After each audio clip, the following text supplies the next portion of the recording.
Last video में हमने कुछ एग्जिट स्ट्रेटेजीज देखे थे। आज के इस वीडियो में हम और कुछ एग्जिट स्ट्रेटेजीज देखेंगे। तो ये वाला वीडियो भी एग्जिट स्ट्रेटेजीज का पार्ट 2 है। तो चलिए वीडियो को शुरू करते हैं। अगली जो एग्जिट स्ट्रेटेजी है वो है टाइम बेस्ड। इसमें क्या होता है कि आप जो है वो एक पर्टिकुलर टाइम के लिए जो है वो किसी स्टॉक को बाय कर सकते हो। फॉर एग्जांपल अगर आप इंट्राडे ट्रेड कर रहे हो तो आप वहां पर जो है वो कुछ घंटों के लिए ट्रेड को लेंगे। अगर आप स्विंग ट्रेडिंग कर रहे हो तो आप कुछ दिनों के लिए जो वहां पर स्टॉक को बाय करोगे। अगर आप जो है पोजिशनल ट्रेड ले रहे हो तो आप कुछ हफ्तों के लिए वहां पर स्टॉक को बाय करोगे।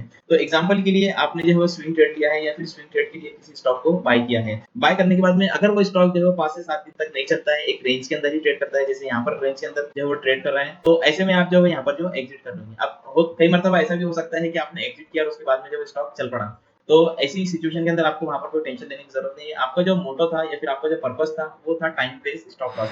मतलब कि आपको जो कुछ दिनों के लिए ट्रेड को लेना था, उसके बाद में आपको वहां पर एग्जिट करना था। अगर स्टॉक आपके फेवर में चलता है तो आप जितने दिन के लिए आपने स्टॉक को लिया है तो उतने दिन तक आप उसको होल्ड कीजिए, उसके बाद में आप वहां पर उसको एग्जिट कर सकते हो। इसको हम कहते हैं टाइम बेस्ड स्टॉप लॉस। तो टाइम बेस्ड स्टॉप लॉस आपको जो है इंट्राडे और स्विंग ट्रेडिंग में काफी हेल्पफुल होता है, क्योंकि इंट्राडे में तो आप जो है ऑब्वियसली 3:15 के पहले पहले आपको एग्जिट ही करना है। लेकिन स्विंग ट्रेडिंग में क्या होता है कि अगर आपका जो कैपिटल है वो मोर देन 7 डेज अगर वहां पर ब्लॉक होता है या फिर आपका पैसा अटक जाता है, तो आपको अगर कोई दूसरी अपॉर्चुनिटी भी मिलती है तो आप उस अपॉर्चुनिटी को जो ग्रैब नहीं कर पाओगे। उसकी वजह से क्या होता है कि आपका जो माइंड है वो उस पर्टिकुलर ट्रेड के बारे में ही सोचता है। तो आपको चाहिए कि अगर आपने टाइम बेस्ड स्टॉप लॉस या फिर कुछ टाइम के लिए स्टॉक को बाय किया है तो उस टाइम के अंदर आपको उसको एग्जिट करना है। तो यहाँ पर देखिए मैंने 15 मिनट का चार्ट लगाया, तो यहाँ पर आप देखो कि मार्केट जो है वो कितने टाइम के लिए यहाँ पर साइडवेज में था। तो ये इस तरीके का साइडवेज मूवमेंट आपको अवॉइड करना है। मींस इंट्राडे के अंदर आपने स्टॉक को यहाँ पर जो है बाय किया है और आपको सिर्फ 2 से 3 घंटे के लिए स्टॉक को होल्ड करना था, और 2 से 3 घंटे के बाद में जो है आप यहाँ पर कहीं तो भी एग्जिट कर दीजिए, क्योंकि इस तरीके का जो मूवमेंट है वो आपको जो है वो काफी परेशान करेगा और आप जो है वो अदर अपॉर्चुनिटी की तरफ फोकस नहीं कर पाओगे। तो टाइम बेस्ड स्टॉप लॉस है वो इस तरीके से आपकी जो है मदद कर सकता है।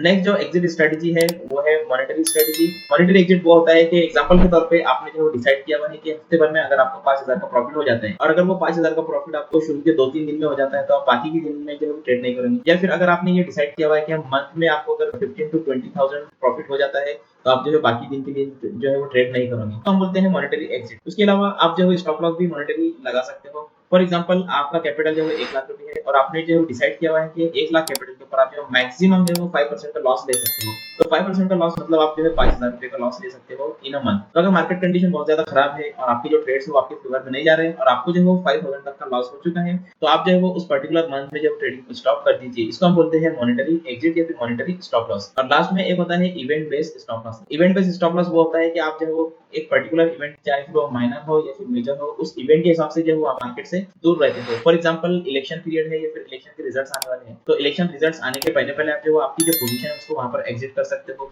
या फिर कंपनी के रिजल्ट्स आने वाले हैं, कंपनी के रिजल्ट्स आने से एक दिन पहले जो है वहां पर आप जो है एग्जिट कर सकते हो, या फिर कुछ दिनों पहले जब आपकी पोजीशन को वहां पर जो है स्केल ऑफ कर सकते हो। इससे क्या हुआ कि कंपनी जो दिन रिजल्ट अनाउंस करती है तो उस दिन स्टॉक के अंदर वो काफी वोलेटिलिटी होती है, तो उस दिन आपको काफी ज्यादा लॉस होने के चांसेस होते हैं। नेक्स्ट इवेंट ये हो सकता है कि सर्जिकल स्ट्राइक हो गया या फिर कहीं पर वॉर हो गया, या फिर हर महीने आरबीआई की मॉनेटरी पॉलिसी आती है, तो आरबीआई की मॉनेटरी पॉलिसी आने से पहले जो आप मार्केट से एग्जिट कर सकते हो। तो इस तरह से आप इवेंट बेस्ड एग्जिट स्ट्रेटजी को यूज कर सकते हो। तो इस तरह से ये कुछ एग्जिट स्ट्रेटजीज थी जो मैंने आपके साथ में शेयर किया। उम्मीद करूंगा कि आपको ये वीडियो पसंद आया होगा। अगर वीडियो पसंद आया तो लाइक कीजिए, कमेंट कीजिए और अपने दोस्तों के साथ में शेयर कीजिए। Thank you so much. Strategies को देखने के बाद में अब हम देख लेते हैं कि टारगेट और स्टॉप लॉस को किस तरीके से आपको लगाना है।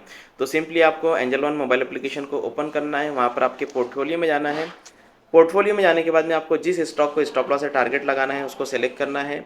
करने के बाद में आपको यहाँ पर सेल पर क्लिक करना है। सेल पर क्लिक करने के बाद में आपको करंट मार्केट प्राइस से ऊपर का प्राइस लगाना है, तो आपको यहाँ पर डिलीवरी सिलेक्ट करना है, नंबर ऑफ शेयर्स डालना है और यहाँ पर आपको करंट मार्केट प्राइस से ऊपर का प्राइस डालना है जहाँ पर भी आपको टारगेट को सेट करना है। तो ये तो हमने देखे टारगेट प्राइस को सेट करना। अब हमको स्टॉप लॉस सेट करना है। स्टॉप लॉस के लिए आपको यहाँ पर स्मार्ट ऑर्डर के ऊपर क्लिक करना होगा। स्मार्ट ऑर्डर पर क्लिक करने के बाद में आपको यहाँ पर स्टॉप लॉस ऑर्डर को एनेबल करना होगा।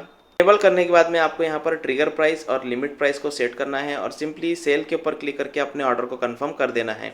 तो इस तरह से आप टारगेट और स्टॉप लॉस को एंजल वन मोबाइल एप्लीकेशन में सेट कर सकते हो। डिस्क्रिप्शन में लिंक दिया हुआ है, लिंक पर क्लिक करके अपना ट्रेडिंग और डीमैट अकाउंट एंजल वन में ओपन कर लीजिए। Thank you so much.